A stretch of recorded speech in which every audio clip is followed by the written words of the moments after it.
I think I should even say that I'm surprised that this one has said that 6 billion is being budgeted to manage the protests. It shows that the government, this country has money, really.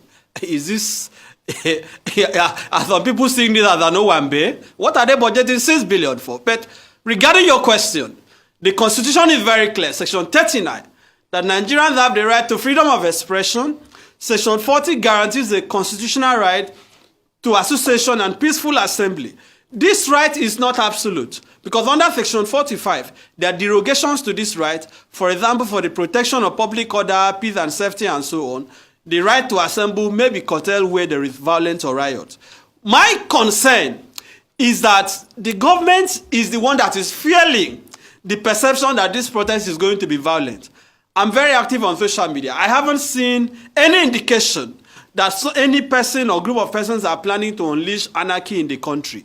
And let us even ask the question, how come that it is only when people are protesting against government or people want to carry out rallies against government that people will suddenly create this imaginary intelligence report that hoodlums, miscreants are going to unleash violence?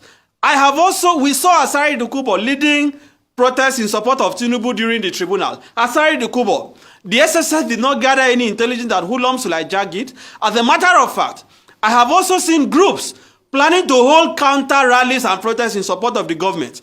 The police have not said anything about it.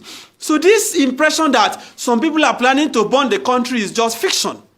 They keep making reference to NSAS, and I choose to characterize it as fraudulent historians. It is fraudulent history to say that the NSAS protest was a violent and anarchy. The truth of the matter is that the crisis we saw, the violence we saw during the NSAS, took place after Nigerians were killed.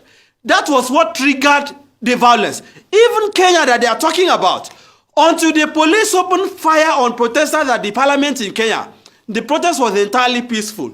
So the question is, are they planning to unleash mayhem on the country? Are they planning to kill Nigerians to instigate violence? That should not be the approach. If the government is serious, they should understand that people have the right to protest and stop giving us fake intelligence. The IG says he wants the name of the protesters, he wants to know the routes, he wants to know the founders. The SSS on the other hand says no, we know those who are sponsoring it. So which one should we go for? This clearly shows that they are not serious. You cannot in one breath say, you know that foreign mercenaries are the one planning the protest, you have uncovered those behind it. At the same time, you are still asking for the identities of those who are behind the protest. Let the Inspector General of Police, let the SSS and the army, surprisingly, is issuing a statement on a protest. We are not in a military dictatorship. What is the business of the military issuing a statement on the matter? That can't even be tolerated in a democracy. Let the military remain in the barracks. The police should deploy, in line with the provisions of the Police Act, should deploy police to ensure that those who are protesting are protected. Because the court have even made pronouncement on this matter. Let us assume for a second that they actually have real intelligence, which I believe they don't have. That they have real intelligence that this protest can turn to violence. The court have ruled that the police cannot stop protests because of apprehension of violence. That the proper way to approach it is to ensure that those who are planning the violence are protected and the protesters are also protected. So let them stop creating this apprehension, this nightmare that the country is going to burn. Nobody is planning to burn the country. People are tired, people are hungry, people are desperate for solutions. The government is not providing solutions. And why does the president have to wait till the 1st of August? He can start this moment. Start this moment to effect the changes that people are asking for. Reduce the number of ministers, right? Cut the cost of governance.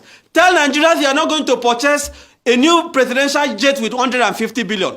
Tell us you have abolished the office of the first lady and the office of the first daughter and the first son, because we now have office of first lady, office of first son, office of first daughter. Can you imagine Folashade Tinubu making a statement yesterday threatening Nigerians not to protest, and you are telling people that you are running a democratic country?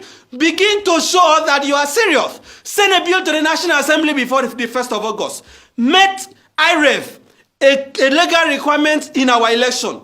These are things that people are asking for. You can do this thing before the 1st of August, but they are not doing that. Begin the fight against corruption. You are not fighting corruption. You are telling people not to protest. You are not changing the country. You are telling people not to protest. You are investing billions, about 22 billion, to build a new residence for the vice president. You are planning to build 5 billion to presidential yacht, and you are saying Nigeria should not protest. Even the Agbado that Tinubu promised Nigerians, people cannot buy anymore. You are talking about minimum wage of 70,000 that cannot buy a bag of rice. Nigerians have to protest. That cassava and agbado that he promised us, he should provide it. Nigerians don't have what to eat. And you are telling people not to protest. Right. What is the alternative? All these fake bishops, fake student leaders that they are using to tell people not to protest, people are not listening to them. People are not going to listen to them.